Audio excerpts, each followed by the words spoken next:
Yo, what's up? This is Mike Lee, and you are listening to the Lee's Fitness Unlimited podcast, live from Oakland, California.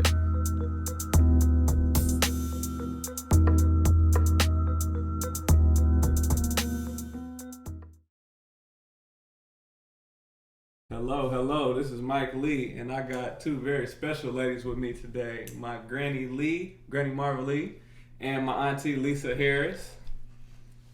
Hi. Say hello, ladies. Hello, everybody.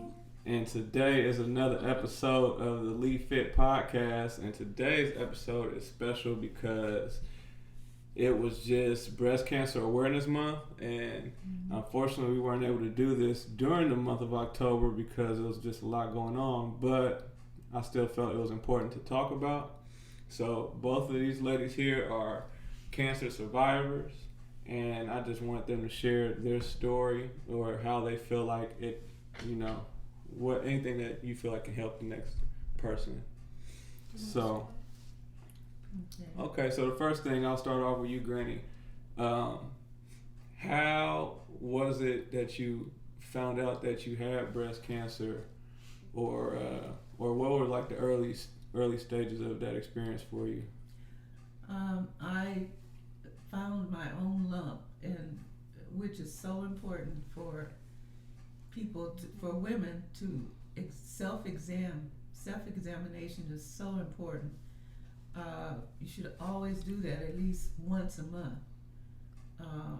And I did find my own lump. It wasn't found in a mammogram. It wasn't found, by the doctor. It was found I found it myself. And I went to the doctor, and from there, it went from there. The treatments went from there. Okay. Auntie Lisa, let me ask you the same question. How was your first experience?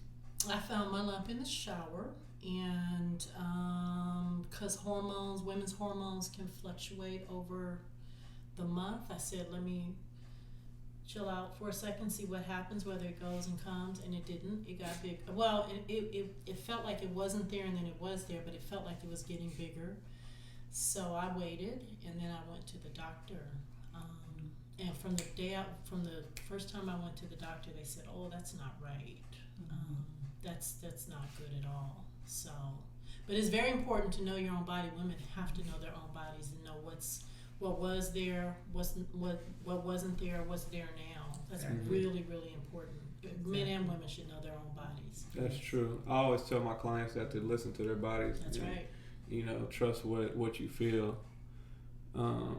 So from there, did the doctors tell either of you two, I guess it's hard to really say what's the cause of cancer, but did they say if it was something in your lifestyle, maybe diet, or I don't know, too much exposure to radiation, or it wasn't anything specific they said, or how did that conversation even go? Actually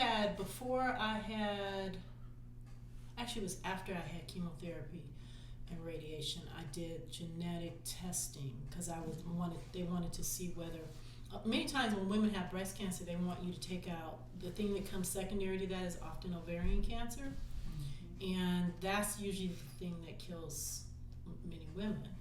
So they wanted to know whether I had that kind of cancer. And I should say I have a cancer called triple negative breast cancer, which primarily affects Black women. And it's far more lethal, and it's far more likely to spread.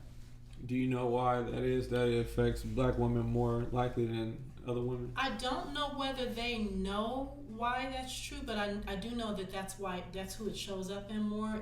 That means that it is the hormone receptors for that particular type of cancer are negative in all aspects of that kind of cancer. So they can't give you hormones to combat something that wasn't caused by hormones. I have a kind of cancer that wasn't caused by hormones. Many women have a type of breast cancer that was caused by hormones. And I had no genetic link, it just happened. See, sometimes when I hear about illnesses like that and they're related to Black people, I think it has something to do with nutrition and diet, because just like they say that heart disease is, cardiovascular disease is high among our people as well, and I feel like that comes from like high blood pressure was a result of like how we eat a lot of fried foods, or just a lot of like what we call soul food, or you know, I just feel like it's been a part of our lifestyle. Mm-hmm. So that's just my opinion, but I'm no doctor. You want to speak to that? I have something to Oh, say, but you No, wanna just, I wanted to say about Mhm. piggyback on what you said about your type of cancer. Mine was the HR2 negative, Mhm. and it wasn't genetically. I had no genetic link either, and because it was really strange because I have a sister who had breast cancer 2 years before me, and my grandmother had multiple myeloma, which is not a breast cancer. It's more of a blood type disease. So the same thing. I didn't have a genetic link, but as you were saying, I wasn't told that by the doctors or even the dietitian or the nutritionist that you know what types of food that would cause cancer, and I have heard that there are certain types of breast cancer that are caused, that are more linked to fat in the diet. Mm. Mine didn't happen to be one of them, but I think that in general you're always going to do better by eating better. Yeah, mm-hmm. yeah. And with regard to chemo, they have you see a dietitian, Mm-hmm. and they tell you things that will get you through chemo, and then things that you should eat once you're done. Yes. And you know, in general, I think some fat is, you have to have some fat in your diet. in Yes. your diet. But I think low fat is always preferable. Yes. I think so. Yeah, it depends on what type of fat. Actually, it's good to have fat. It's good to eat certain fats like avocados and certain things. Mm-hmm. But so what was something during your treatments? What was like the major changes that you noticed that you had to adjustments that you had to make? Well, that's a big question, Michael. You as people, many people don't. People don't know, what you really do go through when you're on when you're taking chemotherapy. It just kind of changes your whole lifestyle, everything. You lose your taste buds. Nothing tastes as it should. I was going to the store like every other day, trying to buy food that would taste good, something that would taste good, until I finally realized it wasn't the food, it was me. Yeah. Nothing tastes good. Everything has just a plain old nasty taste. It's an interesting phenomenon to me that in 2020 almost, we're doing this, we have this way of fighting disease that burns through your body to get the disease, but also burns through your body. I have side effects from chemo. I mean, we're coming up on in another 2 years, it'll be 10 years, that have never gone away. I don't have feeling in my toes. I have neuropathy in my toes, which is a really, it's not like you don't have feelings, it's like everything hurts all the time in your feet. I have neuropathy in my mouth. And yes, nothing tastes good. I remember when my hair fell out. I don't think people know this. They don't think about this when your hair falls. It's very painful. It's really painful. It feels like breaking glass. And I remember being in the store, and I would have a hat on, and I'd think, wow, that really hurts underneath. And then I'd come home and take the hat off, and a big clump of hair would fall out.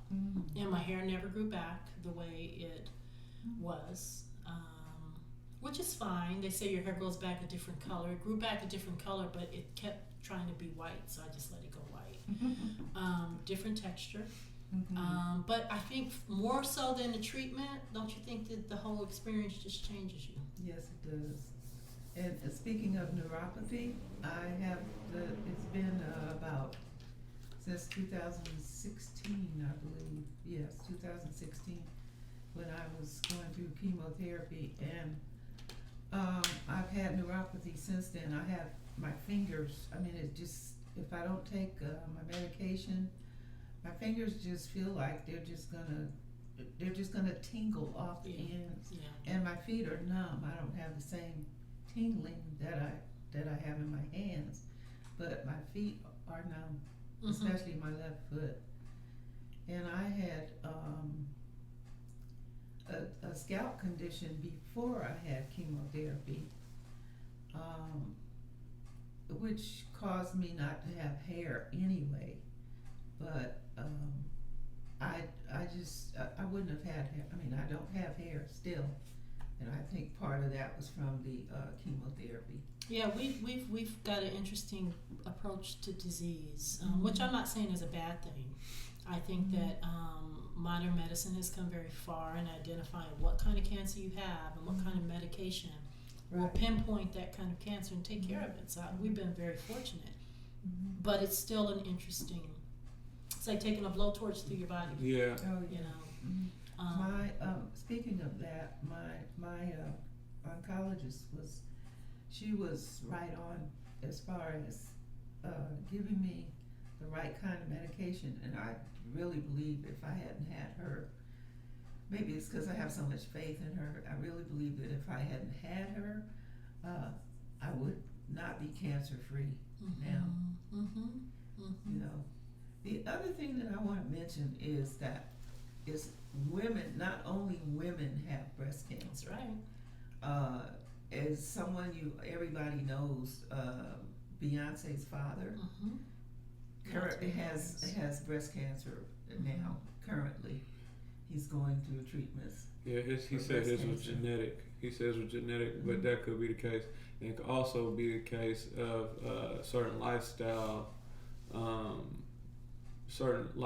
choices that men could make, where they could be producing less testosterone and more estrogen, which would cause them to pretty much grow male breasts, which can be a part of it. Well, understand though that when that egg splits off right at conception, men have mammary. I mean, they have the tendency to have mammary glands. I'm not saying that right. Those are what can, and the muscles there. Those are what can develop the breast cancer. I'm not sure. I believe it's a with breast cancer. I'm not sure I believe it's a lifestyle choice, and I have a hard time with blaming people for their disease anyway. I think we can all take responsibility for things like smoking and drinking, but with certain types of cancer, I think that we bear maybe not the responsibility for contracting it, but certainly the responsibility for knowing about it. Yeah. Yes. If you don't know your body, if you don't get, now I was on the young side when I had breast cancer. So I have a daughter, and now because I've had breast cancer and I did have genetic testing and had no genetic link, but now that I have breast cancer, I was 45 when I contracted it, so she will need to start mammograms where she would normally start at 40, she would start at 35. That's the rule, that you go 10 years earlier than your mother had breast cancer. But I think that's where the responsibility lies, and it also lies in our healthcare system. Definitely. You know, I know for women who don't have really good health insurance, and I think we're both fortunate to have it, they don't maybe see a mammogram as a priority, and mammograms don't always catch every kind of cancer. Exactly. They really don't. It can hide, it can show up as a shadow when it's really not. It's not always obvious, but if you don't have that basic, and now I get an MRI, like the 3D mammogram and then the MRI, because it can hide, but I do think that our healthcare system leaves a large amount of people out. And even if it's diagnosed, I remember when I was getting chemo one day, and I I had fallen asleep with headphones in my ears, and my iPad dropped to the floor, and I woke up and I realized I was in the room with somebody else. It was a woman who was clearly, she did not have a lot of money, and she had a doctor there talking to her, and I was absolutely horrified by what I was hearing. She was speaking to her like she was an object, and she said, you should know, that your cancer's already spread. And it was just this very heartless way that she was dealing with her, and I knew it was very obvious to me. I knew she was being treated like that because she didn't have any money. Yeah. She didn't have any money. But that's what I'm getting at. So first I wanted to apologize if I came off like I was saying like your lifestyle is the reason why you may have had that. But I'm getting at, is there anything that we can do preventatively, like within our lifestyles, because of the fact that the healthcare system really don't care if you don't have the funds, or like there's just certain people that don't have the means to get the proper reactive treatment. So is there anything that we can do before it even gets to that point? Is that making any sense? It does. You want to speak to that, and then I will. The main thing is to, as Lisa said, know your body first of all, and pay attention to your body, and not only breasts but your whole body. Find out, pay attention to your body. If you find anything that's different, whatever kind of health insurance you have, go to the doctor, first of all, and get diagnosed. And I think now there are more clinics and women's clinics and more places to go to have mammograms. They're specifically for that, and for people that don't have the means. I think that we live, I didn't mean to cut you off, but I think that we live in such a society now where we're scattered, we're everywhere, and we have to, like Marta said, we have to be able to bring it back down to us. We can't heal the world if we're not okay, and if we're not paying attention to our bodies, it's that we're not okay. I also think, you can get a mammogram, but once that mammogram may be questionable or whatever, you really have to be your own advocate. You have to say, you know what, I know you think that's okay, but that's the question I used to always ask when my kids were little. I still ask that question of myself. If this were your child, if this were you, I asked this of a doctor, how would you want to see this responded to? And when you get that from a doctor, I think you're getting the right answer. Not what may be prescribed, but what if this were your child, this was someone you loved, how would you want to see this dealt with? Do you know? Okay, and well, we're going to get ready to wrap this episode up soon. Is there anything that you two would like to say, just to, if there happen to be a young girl of color, or someone that comes across this, and is there anything that you just may want to say to anybody? Well, one of the things I want to say, and I came here wanting to say this, I have always had a problem with the notion of I fought hard so I survived cancer, the notion of cancer survivorship. I don't see myself like that, because I cried for most of the time I was in chemo, because it's very painful. And also I think it just messes with you psychologically. I didn't fight any harder. I know people who, worked out for their whole lives and got sick. And I know people who worked out for their whole lives. I have a really good friend I went to high school with. She worked out. She did everything she could do. She was the bundle of cheerfulness while she was sick, and she still died. So there's nothing that you can do that will make your survivorship. I really believe it's the grace of God. That's why we're here, because of the grace of God, and nothing else. But this notion that when you survive, you've been granted something special, so you're a survivor as opposed to someone who, we even talk about it in terms of death, they succumbed. It's just false. That's a good point. But I would just say to girls, always know your body.